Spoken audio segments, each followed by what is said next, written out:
They said I joke too much, that I don't fit the mold. But last time I checked, I'm the one still bold. Welcome to the Heart and Hustle Podcast. I'm your host, Omar Hargrove, and today we are going to talk about when you should stop trying to force something to happen and let things start flowing. I think that there's a moment that most of us hit some point, especially if you're driven or creative or responsible for building anything, where you can feel yourself pushing, not nudging, not guiding, but really trying to force something to happen. You're trying to force a decision, force momentum, force a yes, forcing something to happen because you're tired of waiting, or maybe you're tired of uncertainty. You just want to know.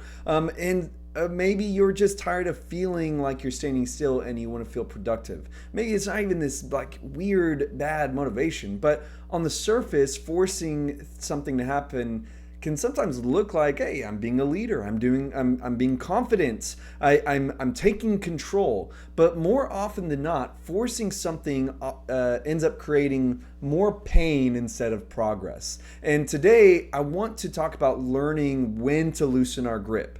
Don't get me wrong, I think that most people should probably be a little bit more ambitious than what they lead on, and that we should do our due diligence in trying hard.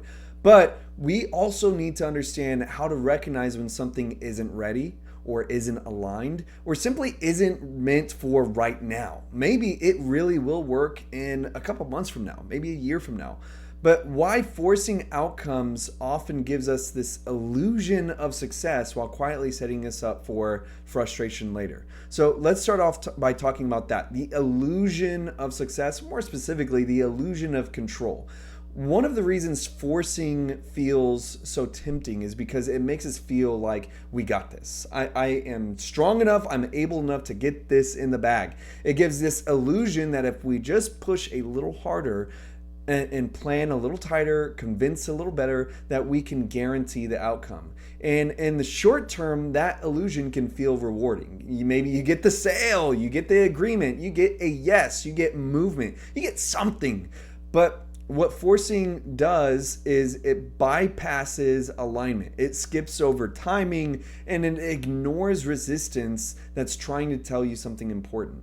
And again, that control can feel productive, but that flow feels risky. But control almost always costs more than what we anticipate. And so let's talk about when a yes doesn't mean that it's right.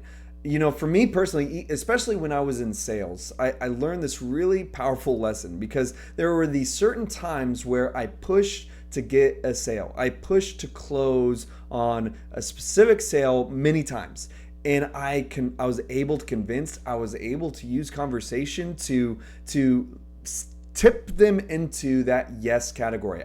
I followed up aggressively. I made it work right there on the spot, and I also made it work in paper. And for a moment, it would feel like a win. I mean, I'm talking about times where literally I was getting kicked out of a place and I asked just one more time in a slightly different way, and they said yes and turned around and signed something. So I was able to get that yes so many times, but more often than I would like to admit, a week later, it would start unraveling. The deal got canceled. They backed out. The enthusiasm disappeared. The relationship felt strained. And in turn, I pressured them into a yes, and they wanted to please me because I'm a nice guy, but it was still something that just wasn't either a good fit for them or something that they just didn't want to do.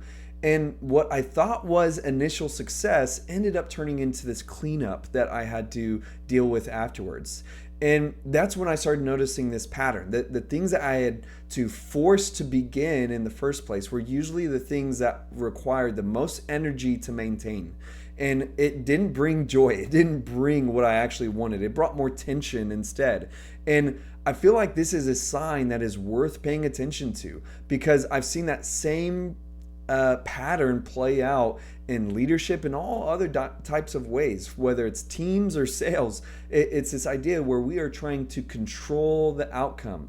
I mean, I know so many pastors who ended up worsening the entire team. When one person wanted to quit or leave, they try to force them to stay, and maybe they even offered them a raise. They offered them this, they offered them that. And it's what started out as a sincere, I feel myself going somewhere else, ended up into this compliance. You're like, okay, well, I guess it makes sense. You convinced me to stay. And then the rest of the time they hate it there. They're resentful, and they end up growing resentful towards the person who sold them. and they think about what they could have had if they would have just left. And so again, it's not just about having a sale. It's even about trying to force people on your team to do this or that, to stay or to go, when really understanding like perhaps there's a little bit more flow I can find than trying to control the scenario, the situation. Sometimes resistance is information for us to gather. It's not always the enemy. And we tend to see resistance as something that we have to overcome. This is an objection that I have to beat, something to push through, something that's standing in the way of our progress. Maybe sometimes, but also, sometimes resistance is information. It tells you that maybe timing might be off. It might reveal some misalignment. It might expose when the feelings aren't mutual. Not every closed door needs to be kicked open. Some doors are closed because what's on the other side would actually drain you. It maybe distract you, derail you from what you're trying to do. It might just actually hinder the success that you're wanting. And wisdom isn't found in how hard that you always have to push against that resistance. It's also seen in knowing when to pause and reflect and consider the possibility that maybe I shouldn't go against the flow of this. With that being said, I want us to talk about forcing and how it creates pressure while flow creates peace.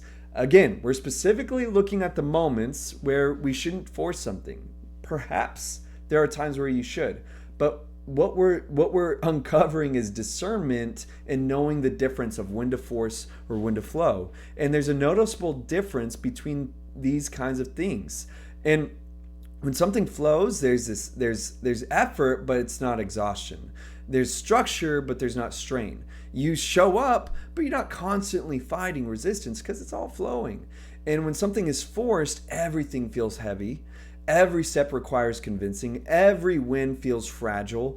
And you're always bracing for something to go wrong. When you're forcing something, even when you win, you feel like that win is going to be taken away from you.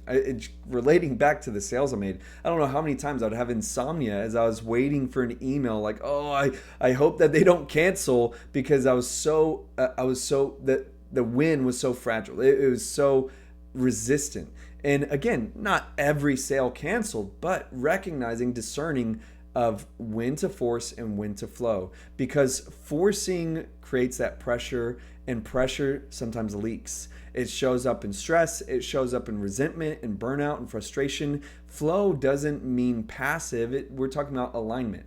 Again, I'm not trying to put this projection that starting a business or managing a team is always going to just flow. We're just going through the motions, and if it doesn't feel right, we're not going to do it. No, we're talking about discerning the times where forcing it isn't the answer. So let's talk about letting timing do its work. I think it's one of the hardest disciplines to manage is the idea of patience with timing. We want results now. We want to know what they said. What did they say about this? What did they say about the proposal? We want confirmation right now. We want movement now. And when it doesn't come, we assume that something might be wrong. But often nothing is wrong. It's just not time yet.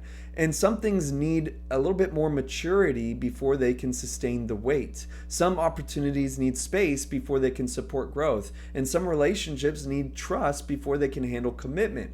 Forcing timing to happen usually creates a version of success that you're not really able to enjoy. And when I just think about even our church, of course, the first year that our church started, I wanted it to grow right then. I wanted it to be bigger than it was. But when I look back in hindsight, I was not at all capable of being a leader to manage a church any bigger than it was. I could barely handle the stress of that one. And if the timing was different, then it might have well just burned me out to where I wouldn't have made it as a leader. But the timing ends up being great in the long run when we allow that discernment to take place of when things might flow or other times where we might force. But we want to lean towards trying to find this flow state. And I want with that mindset, I want us to think about loosening our grip without losing direction. Letting go of control doesn't mean that you're abandoning responsibility. I hope I'm making that abundantly clear. I'm not saying, oh, well, I shouldn't work out today because it just doesn't really flow. No, I'm not talking about abandoning the direction, the mission, the responsibility. I'm talking about trusting the process enough to stop strangling it. There's been, in the simple idea of even working out, well, it doesn't really fit. There's times where I need to just get up and work out. There's also times to where the timing right now to work out is not great for my kids or my wife. And I shouldn't force it to happen if it's strangling out the success of everything else I want. We need to just do better at planning. We still show up, we still prepare, but we are loosening our grip while not losing direction. Stop trying to stop trying to manufacture the outcomes every single time. Allow space for things to develop naturally. Allow some organic growth. You give yourself permission to walk away from what requires constant force. You do not have to say yes to everything. And you learn to value peace as much as progress when you make this kind of shift. Because when you shift in this mindset, I think that everything else shifts with it.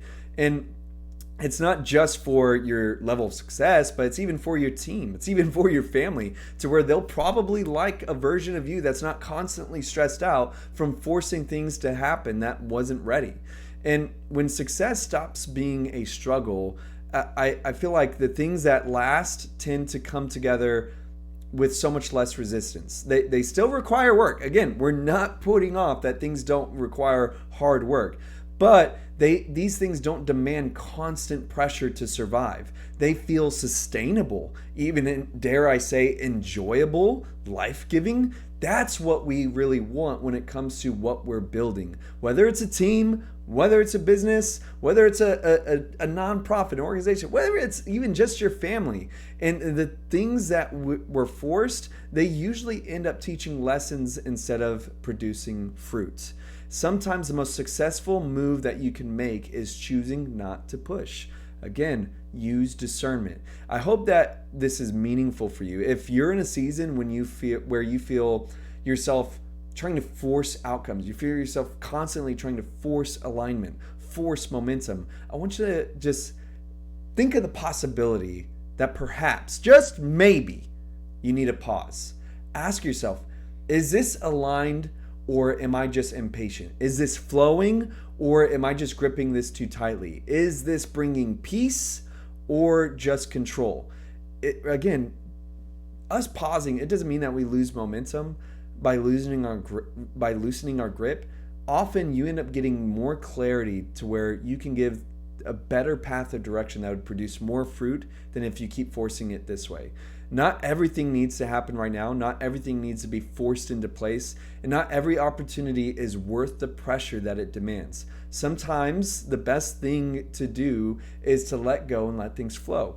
I hope that this was meaningful for you, and I hope that it made a difference in your life and your leadership. Until next time, have a great life. Then tell me why you still watch every move I take. You call me phony, nah, I'm just free. And if you still doubt me, go by my book.